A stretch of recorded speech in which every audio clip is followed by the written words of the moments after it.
Madame, Monsieur, bonjour. C'est toujours bien de vous retrouver pour ce 13h au Bénin dans le sommaire. Campagne de sensibilisation sur les maladies virales, sur le manioc à Kétou, dans le département du Plateau, à travers le programme West African Virus Épidémiologie. L'initiative vise à faire connaître les menaces des maladies virales sur la production du manioc en Afrique. Et puis ensuite, le 7 juin prochain, les candidats à l'examen du certificat d'études primaires feront face aux différentes épreuves écrites. Mais en attendant, ils sont soumis à des séances de révision et même des examens en guise d'appréciation de leur niveau de connaissance. Nous avons fait le tour de quelques écoles pour voir le niveau de préparation des candidats. Et puis enfin, nous allons pousser notre curiosité dans nos savoirs endogènes pour voir comment on traite les cas de fracture suite à un accident ou bien d'autres incidents dans la commune de Zakota, à Tendji plus précisément. Un savoir-faire endogène légué par les aïeux à leur descendance existe et permet d'obtenir des résultats satisfaisants. Mesdames, Messieurs, à nouveau bonjour et bienvenue si vous nous rejoignez. C'était là le sommaire de ce 13h au Bénin. Ensemble, sauvons notre manioc. Tel est le thème de lancement d'une campagne de sensibilisation sur les maladies virales sur le manioc à Kétou dans le département du Plateau à travers le programme West African Virus Épidémiologie. L'initiative vise à faire connaître les menaces des maladies virales sur la production du manioc en Afrique. Au Bénin, le programme prend en compte 4 communes dont Kétou qui constitue la première étape dont voici le compte rendu. Lorsque ça va évoluer, ça va commencer par tordre la feuille. Séance de sensibilisation multidimensionnelle sur les maladies virales du manioc. Démarrée par une caravane de la commune de Kétou, département du Plateau, au profit des acteurs de la filière, elle vise principalement à faire connaître aux populations les dangers liés aux maladies virales du manioc.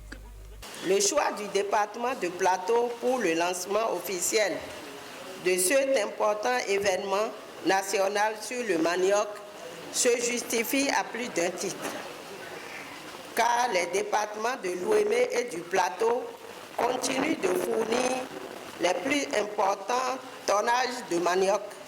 C'est la mise en œuvre du programme West African Virus Epidemiology qui est réparti dans 10 pays sur 13 EPS. Au Bénin, il prend en compte 4 communes, à savoir Kétou, Boikon, Parako et Abomey-Calavi. Ensemble, sauvons notre manioc. Telle est la thématique retenue pour cette cérémonie de lancement. Ce n'est pas que les humains seulement qui souffrent de pathologies virales, les plantes aussi en souffrent. Et ces pathologies-là déciment 50 à 70% de la récolte, parfois 100%. C'est pathologie virale. À ce rendez-vous, plusieurs communications ont fait objet de discussion. L'une porte essentiellement sur les menaces des maladies virales sur la production du manioc en Afrique et les stratégies de leur contrôle, et l'autre, la présentation de l'application Plan Village et son importance dans la surveillance et la gestion des maladies virales du manioc. Le gouvernement tient son pari à faire du Bénin une puissance agricole. C'est pourquoi je voudrais encourager ici et maintenant les efforts qui sont faits par les uns et les autres afin d'accompagner cette volonté politique. La science au service du développement est en réalité la boussole de ce développement. Après Kétou, Boikon est la deuxième étape de la campagne de sensibilisation. Les responsables de mise en œuvre du programme WAVE y sont attendus pour mieux aussi éclairer les acteurs de la filière dans cette localité. Et puis nous restons toujours dans le volet agricole. Le lancement ce jeudi de la 8e édition du Salon agricole et financier. C'est une initiative qui se propose de faciliter la création d'un espace dynamique de promotion de l'agro-business en partenariat avec les différentes catégories d'acteurs du secteur. Dans ce cadre, des produits locaux sont exposés dans les stands ouverts. Et pour la circonstance, à l'ATDA, pour le 7 à Abomey-Calavi, l'organisation de ce salon a été soutenu par l'un des partenaires stratégiques dans le secteur de l'agriculture. Il s'agit de Enabel à travers le programme DEFIA. Le point de la cérémonie d'ouverture du salon avec Idrissou Boukari, Rachidi Soubirou. 3 jours pour mettre en lumière et promouvoir les produits Made in Bénin. Une vingtaine de stands installés ici à l'entrée de l'Agence territoriale de développement agricole Pôle 7 dans la commune d'Abomey-Calavi pour permettre au public de découvrir tout le potentiel agricole du Bénin. Nous sommes à la 8e édition du Salon agricole et financier qui a réuni ce jeudi les acteurs opérants dans les différentes composantes liées à l'accès au financement, aux moyens de production innovants et à la connexion entre entrepreneurs agricoles. Développement et financement des chaînes de valeurs agricoles, outils et leçons. C'est le thème de AgriFinance 2022, organisé sous la bannière de la plateforme AgriBiz Booster. Ce thème voudrait aider à capitaliser les différentes expériences faites ces 5 dernières années en s'inspirant pour les prochaines initiatives.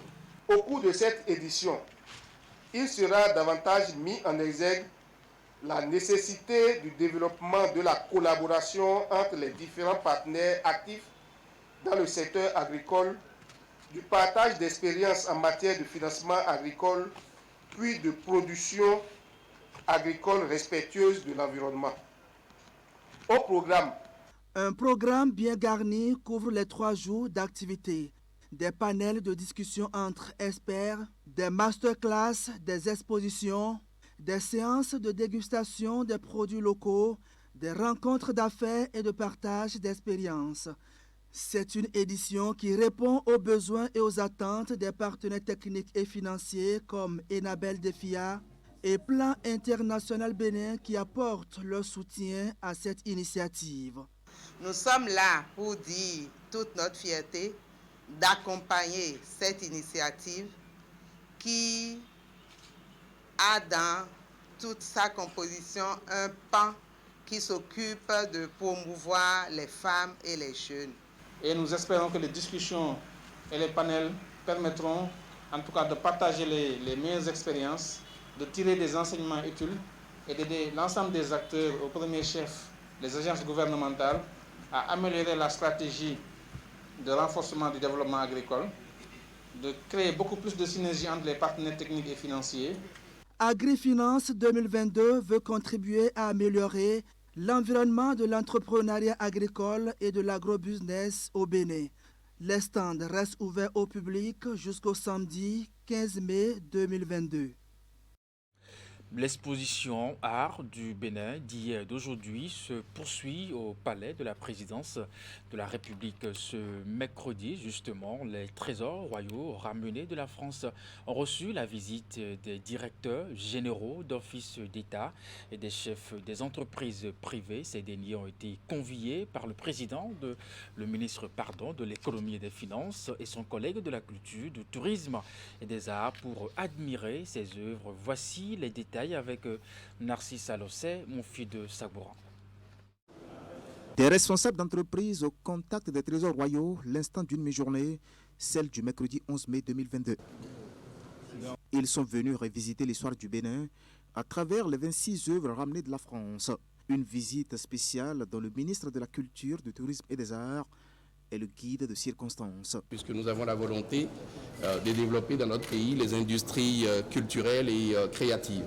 Pendant près d'une heure, ces directeurs généraux d'offices d'État et des chefs d'entreprises privées ont pu admirer les symboles de cette industrie culturelle que l'actuel régime entend créer. Exemple de ces 2 portes des palais royaux de Dahomey. Ce sont évidemment les portes des palais des eaux éclairées dans lesquelles résidait le roi Béanzé. 7 touristes de circonstance ont ensuite eu droit des explications sur les statuettes qui symbolisaient les rois, leur trône et bien d'autres objets restitués par l'ancienne métropole du Bénin. Et derrière, les visages cachent à peine des sentiments d'émotion. Très émouvant. C'était très beau. Le mot beau n'est pas assez. Il y a beaucoup de pays qui veulent un moment de culture comme ça. Donc aujourd'hui est très très spécial pour moi.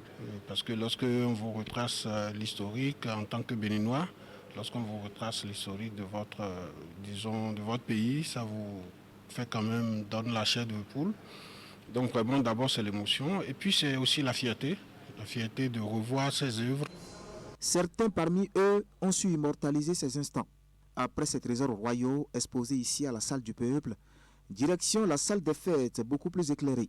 Ici, 106 œuvres des artistes contemporains y sont exposées. Une occasion saisie par les responsables d'entreprise pour apprécier le talent des créateurs d'œuvres de leur temps.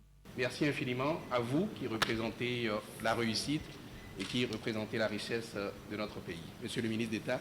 Si nous vous avons invité, c'est vraiment pour vous dire merci. Merci parce que ce que vous avez vu là, ça a été fait grâce au budget de l'État.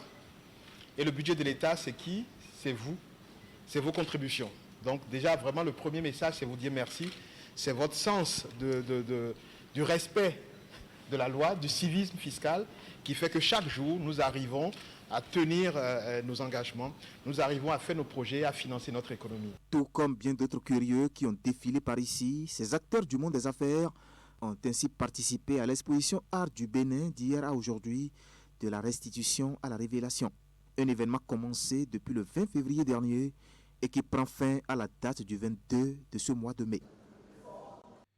Je vous l'annonçais en titre, le 7 juin prochain, les candidats à l'examen du certificat d'études primaires feront face aux différentes épreuves écrites, mais en attendant, ils sont soumis à des séances de révision et même des examens en guise d'appréciation de leur niveau de connaissance dans la plupart des écoles sillonnées par Tidi Goudalo et Ederon Pévi. L'heure pour les candidats estime-t-il être déjà prêt pour les compositions. Reportage. Les jours sont désormais comptés pour ces candidats à l'examen du certificat d'études primaires session de juin 2022. En situation de classe, place est donnée aux séances de révision. Nous apprenons les cours et nous traitons les épreuves avec le maître, quelques épreuves de ES ou EST. Je ne joue pas, je fais bien mes exercices, j'apprends mes leçons. Je refais les devoirs, les exercices déjà faits en classe de façon individuelle. Je suis les bons conseils de mes maîtres. Je révise bien mes leçons et je fais mes exercices. D'une école à une autre, l'on s'attelle également à mettre les apprenants à niveau dans toutes les matières, notamment celles qui semblent difficiles pour la plupart des écoliers. Les mathématiques. Est-ce que c'est seulement le tableau des effectifs qu'on a dit? On a encore parlé de quoi? Oui, Clément? On va les compléter par les pourcentages. On va les compléter par les pourcentages. Il s'agit de quoi là? Il s'agit de quoi? Oui. Fréquence en pourcentage. Pour le moment, on révise d'abord les leçons de mathématiques, les leçons de S, les leçons de ST, les leçons de lecture, plein de leçons. On essaie de voir le niveau des apprenants et revoir le cas de ceux-là qui ne sont pas encore à jour pour aller à l'examen. Le programme qu'on nous a donné, je crois, on a fait le maximum. On a fini pratiquement tous les champs de formation. Il ne reste plus rien, si ce n'est que les révisions, les réglages, les derniers détails. Ici, à l'école primaire Les Enfants du Berger de Dandi, notre descente coïncide avec la fin d'un examen blanc initié au profit des candidats. Tous les jours, nous faisons les devoirs de table. Là où il y a les difficultés, nous essayons de les revoir et de faire des remédiations. Et cette semaine, comme vous êtes en train de constater, nous venons de finir un examen blanc, un autre examen blanc. Et d'ici demain, les résultats vont sortir. Nous avons un calendrier bien défini qui n'est pas différent du calendrier que l'État nous a donné. Comme c'est un temps de révision, nous prenons l'emploi du temps des enfants, nous soumettons cela à des épreuves bien bâties afin qu'ils soient prêts pour le jour J. L'heure est donc à la concentration au niveau des apprenants et à l'écoute des conseils de leurs différents encadreurs. Par ailleurs, les enseignants insistent sur la contribution des parents d'élèves qui s'avère non négligeable. Il faut que les parents nous accompagnent. Nous accompagnent comment? En voyant si les enfants vont régulièrement à l'école, s'ils reviennent vite à la maison. Donc cette surveillance-là est capitale. Les parents ne doivent pas mettre de stress au niveau des enfants. Laisser les enfants aller vite au lit et se réveiller pour réviser.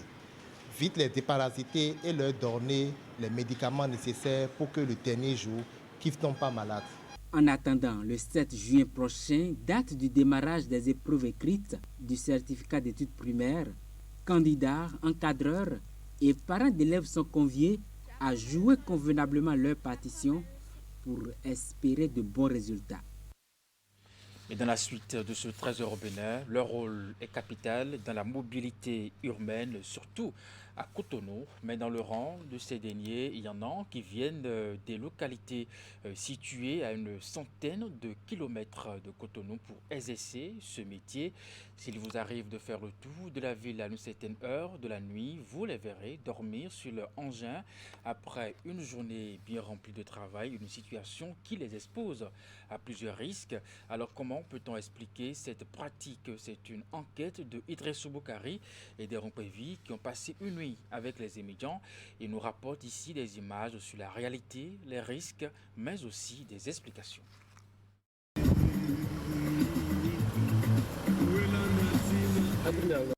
1h du matin à Cotonou, le grand monde qui grouille dans la journée au niveau des grands carrefours de la ville a fait place au désert et au calme. Calme enveloppé par la fraîcheur qui marque la fin de la journée et annonce la levée du soleil du jour suivant. Un peu plus loin, sur les places publiques comme l'Étoile Rouge, la place Lénine, sous l'échangeur de Godomé, de Weiho, au niveau des stations, devant les boutiques, au stade général Mathieu Kérékou et autres, on découvre des conducteurs de taxi-moto plongés dans un profond sommeil à la belle étoile, comme si ils étaient dans leur lit, isolés ou en groupe et protégés à leur manière. Tous les moyens sont bons pour trouver le sommeil. Pour certains, il n'y a pas d'autre choix. Je ne suis qu'à la recherche du pain quotidien. Ma localité est enclavée. Je n'y fais pas assez de recettes comme en ville, ce qui justifie notre présence ici en grand nombre. À pareille heure, la ville est calme et nous sommes nous aussi au repos. À l'aube, nous allons nous réveiller et ceux qui doivent poursuivre le travail continueront.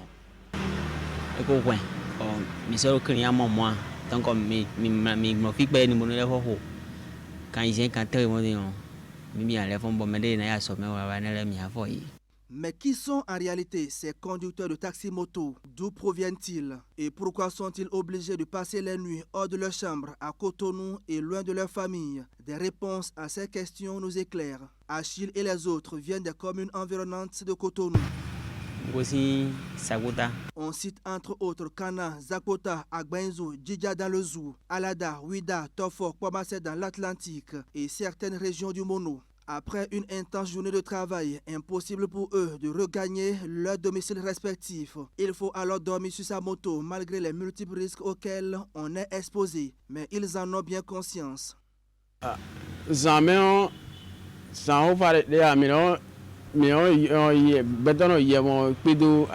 Qui parle de nuit parle de risque. On rencontre des malfrats, comme on se fait aussi escroquer par des clients indélicats qui nous mettent en attente. Et c'est sans oublier les patrouilles policières. Nous nous sentons en sécurité ici, vu la proximité de ce lieu avec la banque où des forces de l'ordre sont présentes.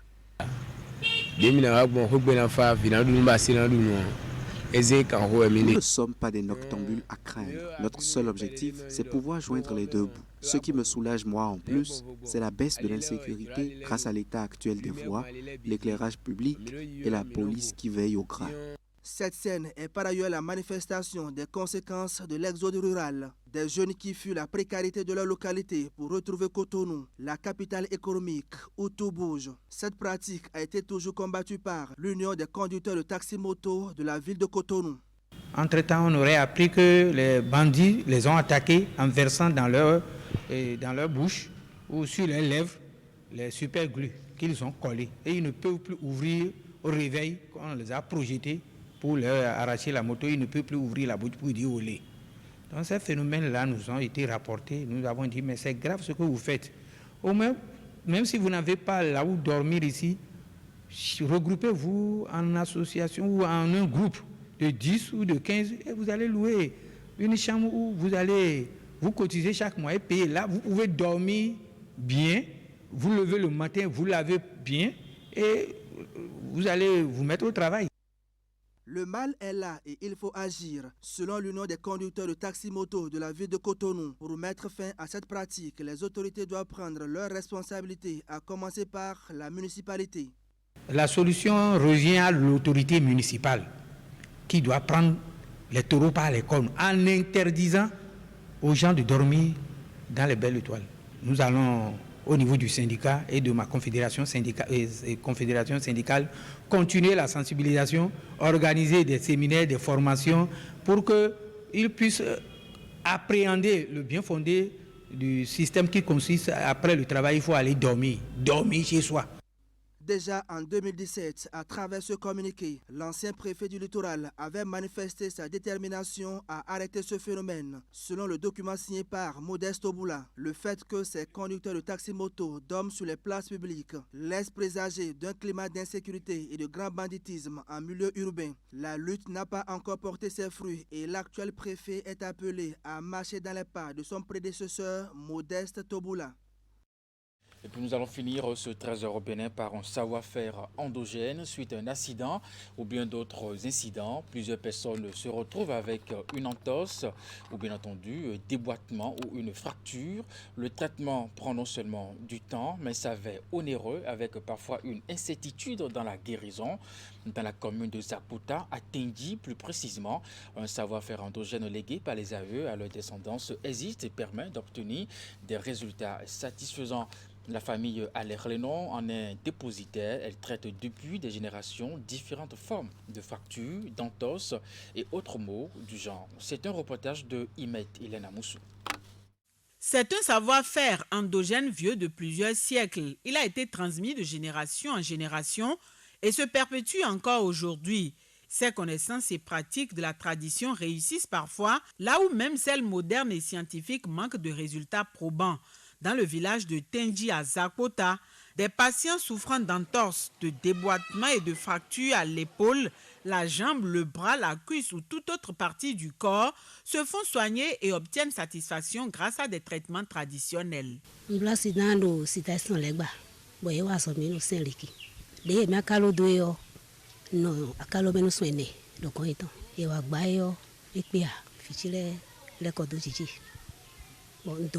J'ai eu un choc et malheureusement j'ai cassé une cuisse.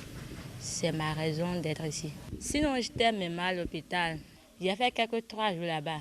Mais j'aurais appris que ici c'est plus rapide que là-bas. C'est ce qui m'a amené ici.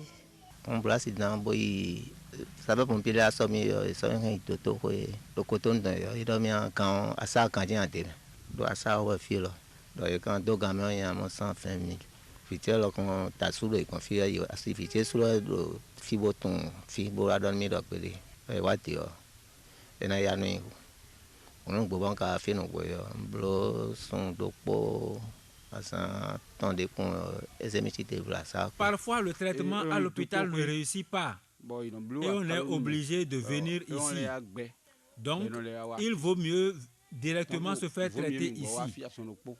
La guérison pour ces patients est assurée par des hommes et femmes d'une même famille. La quasi-totalité de la descendance Aller-Lenon possède ce don pour peu qu'ils respectent certaines règles et se rendent disponibles à apprendre auprès des géniteurs et anciens. Le début, ils ont touché avec de l'eau, avec des tisanes préparées. L'eau est chaude et ils touchent avec ça, ils touchent avec des pailles coupées, ils touchent avec ça, tout touche. Et il y a quelque chose comme, comment dirais-je, et beurre de karité, et il passe beurre de karité là, et il prend le pain coupé là, pour emballer jusqu'à un niveau donné, et ils vont attacher ça. Après avoir attaché, et ils vont faire chose là, bander avec bande blanc là, ils attachent ça.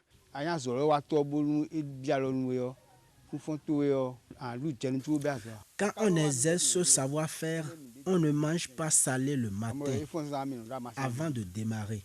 Très tôt, il faut chauffer les tisanes.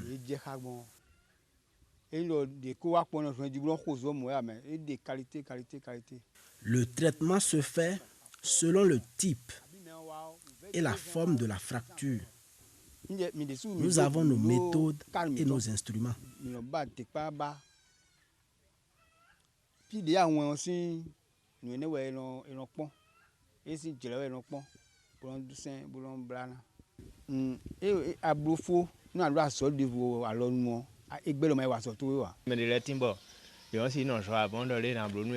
Certains restent chez eux et nous allons leur administrer les soins.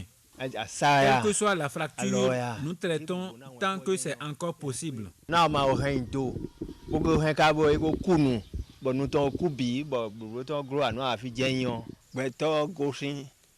Nous avons eu à traiter des cas graves. À l'arrivée d'un parmi eux, il n'y avait plus d'espoir, mais nous avons réussi.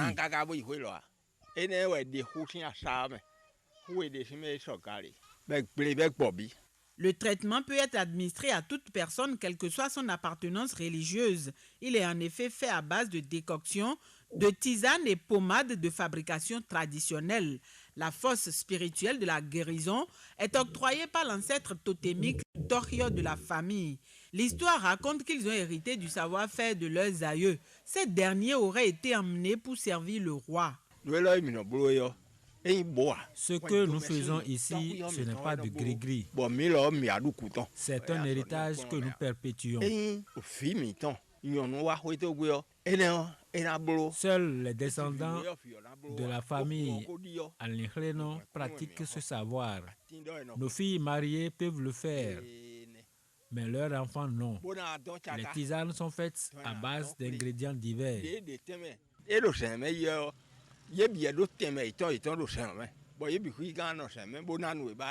Immobilisés pendant 3, 4 ou 6 mois selon la gravité du mal, les patients sont hébergés par leurs soignants. Ils sont parfois plusieurs dans une même case. Ces conditions d'hébergement posent un problème d'hygiène.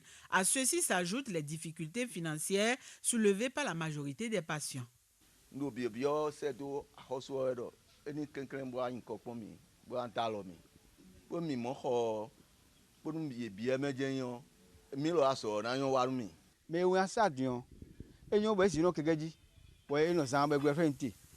Parfois, l'immobilisation est nécessaire pour accélérer la guérison. Comme c'est un don, nous ne taxons pas les patients. Nous avons besoin non seulement de salles, mais aussi de cannes et de ceintures diverses.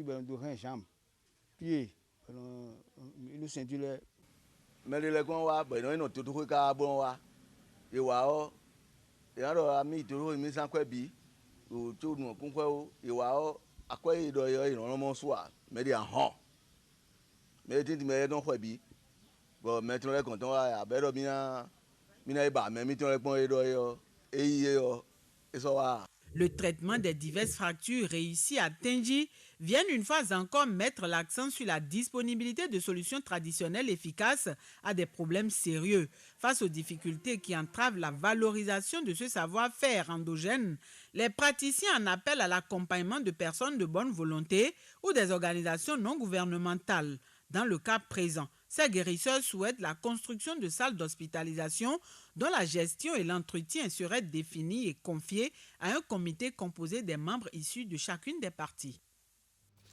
Et voilà qui met un thème à ce Trésor au Bénin. Merci de l'avoir suivi. Portez-vous bien. À très bientôt et très bon week-end à vous en suivant les programmes de Canal 3 Bénin.